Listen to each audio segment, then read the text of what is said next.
Hello everyone, and welcome to my Beyond the Gates official channel. I hope everyone is having a wonderful day. Before we begin, please hit the subscribe button and give this video a thumbs up.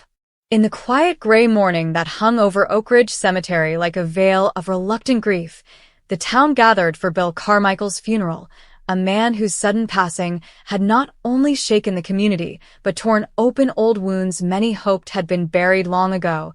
And as mourners slowly filled the rows of folding chairs arranged beneath a white canopy trembling in the cold wind, the atmosphere grew thick with whispers, sideways glances, and the uncomfortable tension that always arises when secrets and guilt mingle with sorrow.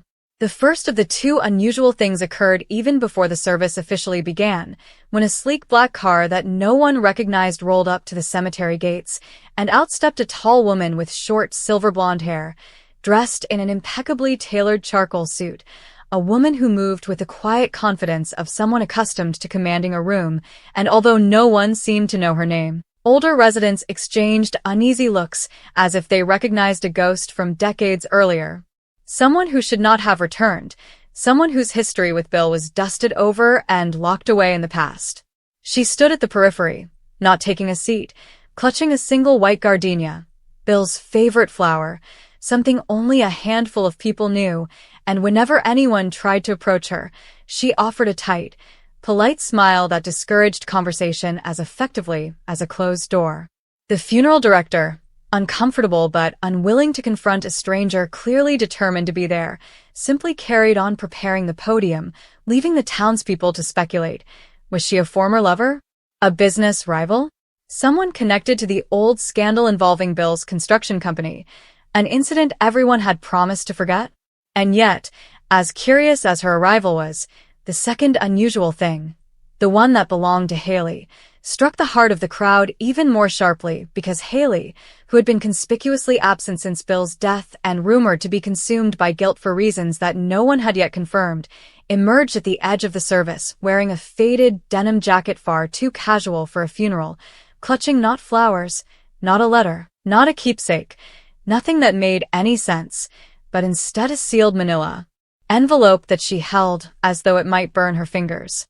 Her face was pale, her eyes swollen, and though she seemed terrified to be there, she forced her way down the center aisle before the minister could begin the eulogy, earning startled gasps as she stepped directly beside the coffin.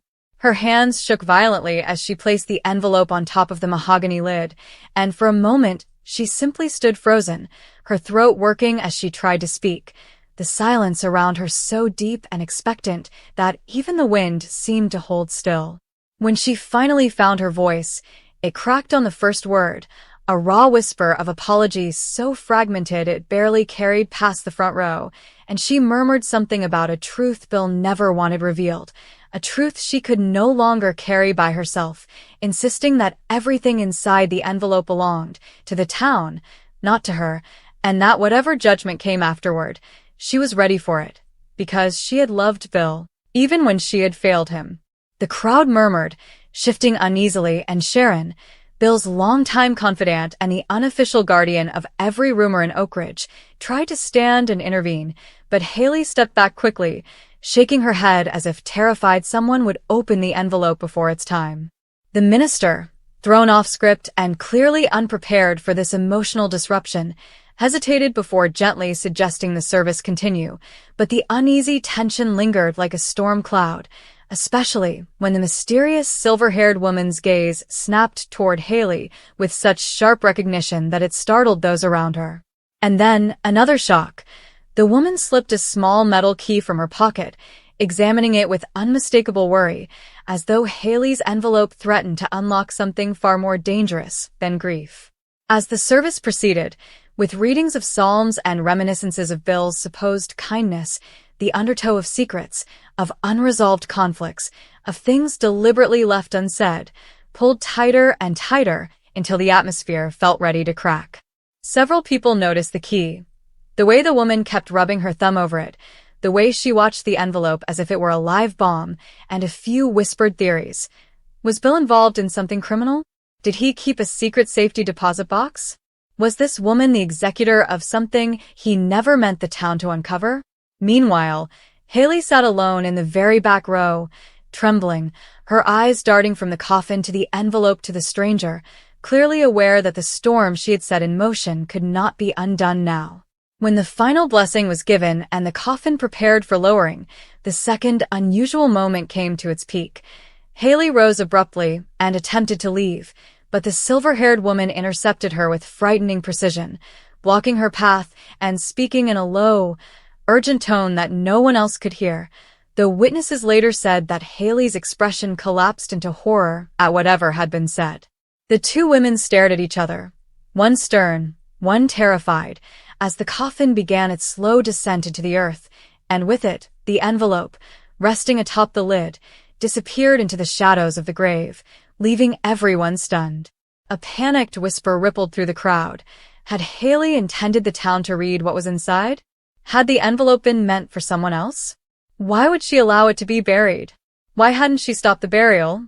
Or why hadn't anyone? But Hayley, her voice hoarse and defeated, simply whispered, "He wanted the truth buried with him, and now it is, unless she decides otherwise," nodding toward the mysterious woman, whose expression revealed nothing except a calculation far too intricate and dangerous for a funeral setting. And as the first handfuls of dirt were thrown over the coffin, sealing both Bill and his secrets away, the stranger slipped the small key back into her pocket, turned without a word, and departed as silently as she had arrived, leaving a stunned, shaken community behind.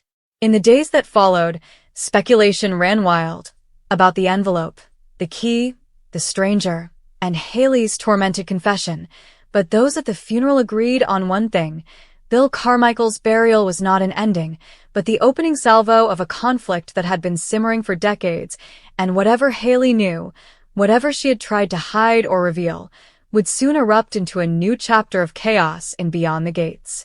In the tense and bewildering hours after Bill Carmichael's coffin was lowered into the ground, the town of Oak Ridge found itself in a state of hushed agitation, as though the funeral had cracked open a fault line beneath their feet, and by nightfall rumors moved with the velocity of wildfire. Hayley's trembling confession, the mysterious silver-haired woman, the envelope swallowed by the grave, the key gleaming in the stranger's palm, each detail distorted, exaggerated, or weaponized depending on who is doing the retelling. And while most residents locked their doors early, clutching their own secrets tighter than ever, a small, uneasy coalition formed almost organically around Sharon, Nicole, and Vernon at Sharon's dimly lit kitchen table, a place that had borne witness to more secrets than the police station, the church, and City Hall combined. Sharon, who had been visibly shaken during the funeral, now paced with restless fury, insisting that Hayley had done something irreversible, that Bill's legacy, whatever that meant, was now at the mercy of someone from his past that he had gone to great lengths to erase, and as she poured herself yet another glass of wine, Nicole tried to reason with her, reminding her that none of them knew what the envelope contained or why Hayley had chosen to bury it instead of exposing it publicly, but Sharon waved her off, muttering that Hayley's guilt-filled eyes said everything, and that no envelope filled with truth ever belonged in a grave. Meanwhile, Vernon, usually the calm voice of logic, sat stiffly at the table, staring at the flickering candle as though it held answers, confessing that he recognized the stranger, not by name, but by reputation, as someone tied to a business dispute from nearly 20 years ago, one that Bill had sworn was resolved, but Vernon had never fully believed him, not after the lost contracts, the sudden shift in his temperament, the late-night phone calls he refused to explain. And now, with this woman resurfacing at his funeral, the past was clearly unearthing itself, dragging every buried betrayal with it. Across town, Hayley had barricaded herself in her small apartment above the hardware store, pacing back and forth, replaying every second of the funeral, her hands still shaking as though the envelope had left a permanent tremor in her bones. She had expected backlash, anger, questions, maybe even pity, but she had not expected the silver-haired woman, nor the words she whispered that left Hayley unable to breathe. "If you think burying that envelope protects you, or him, you're far more naive than he believed." Those words churned through her mind like poison, compounded by the truth she had desperately attempted to silence, a truth Bill had once sworn he would take to the grave, and now he had, only she wasn't sure if that was enough to stop what was coming. Outside her window, the town lay quiet, unaware that the envelope buried with Bill contained documents, signed contracts, secret financial transfers, and a confession handwritten in his unmistakable scrawl that detailed a scandal so far-reaching it could destroy not just reputations, but entire families whose histories were interlocked with Bill's mistakes. But Hayley, consumed by guilt and loyalty, had buried it anyway, hoping that honoring Bill's dying wish might at least delay the disaster. She collapsed onto her couch, pulling her knees to her chest, trembling as she replayed the night Bill revealed the truth to her. The night he admitted everything, begging her to keep it hidden even after he died, trusting her with the burden he had been too weak to carry alone. Meanwhile, the silver-haired woman, whose name the town would soon learn was Vivian Marquette, sat quietly in the back booth of the moonlit diner, sipping black coffee and examining the small metal key under the neon glow. She had not expected the envelope to be buried, but she was patient, calculating, aware that Oak Ridge cemetery grounds were poorly monitored at night. She placed the key on the table beside her and retrieved her phone, her fingers flying across the screen as she sent a message to someone saved under a cryptic alias. He had more than I anticipated. Begin Phase 2. And prepare for excavation. As the message sent, she leaned back with a thin, cold smile, knowing full well that the storm beginning to form above Oak Ridge was one she had engineered for years, long before Bill's death, long before Hayley's complicity, long before the town realized it was sitting on the edge of a reckoning that would spare no one. And while the citizens of Oak Ridge attempted to sleep, unaware of the shadows shifting toward their tidy little world, Vivian stepped out of the diner into the wind, her coat snapping behind her like a dark omen, as she whispered to herself, "The truth doesn't stay buried. Not when it's owed."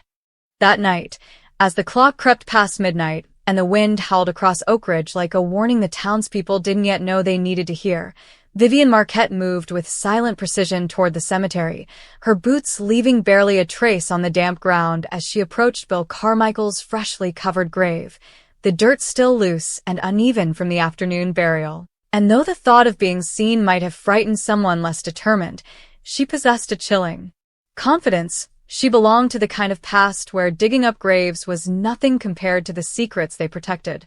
A black SUV idled at the cemetery's edge, with its headlights off, two men inside, her associates, watching vigilantly as Vivian stepped into the beam of her small flashlight. She knelt in the mud, brushed her fingers over the mound of earth, and whispered, "You always thought you could outsmart me, Bill. Even in death you try." She signaled to the men, and within seconds they were out of the vehicle, retrieving shovels from the trunk.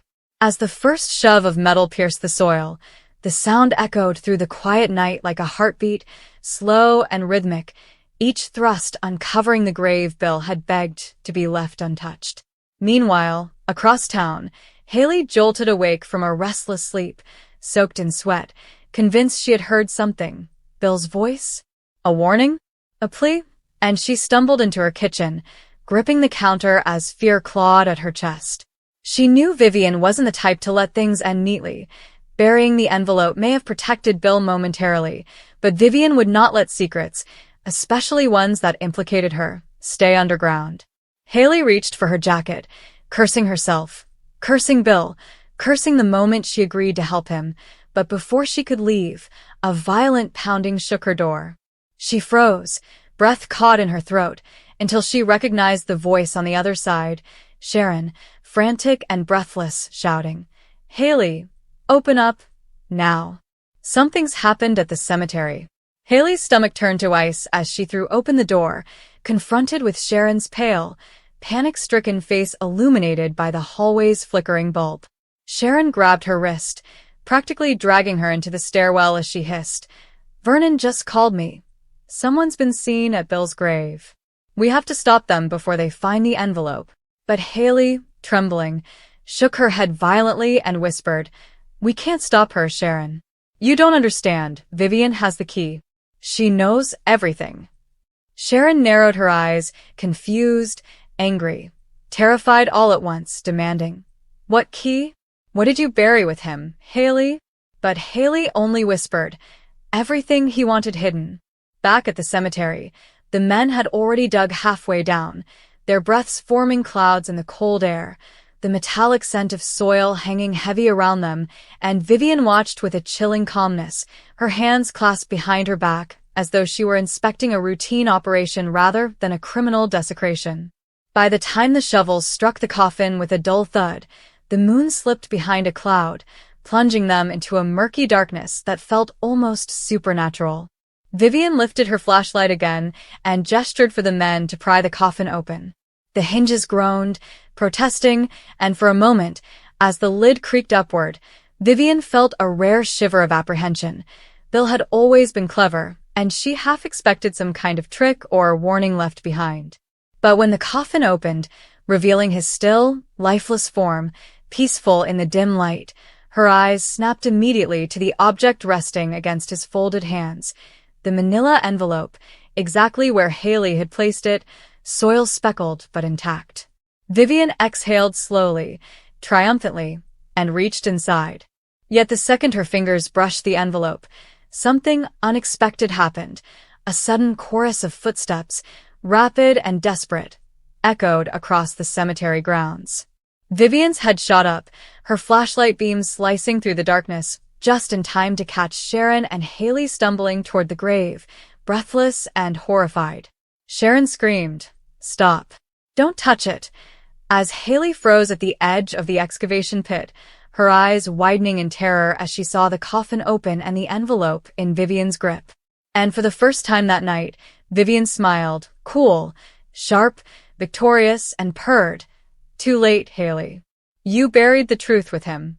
I'm simply digging it back up." The men stepped forward to block Hayley and Sharon from getting any closer, and Vivian tore open the envelope with a swift motion, unraveling the first page under her flashlight.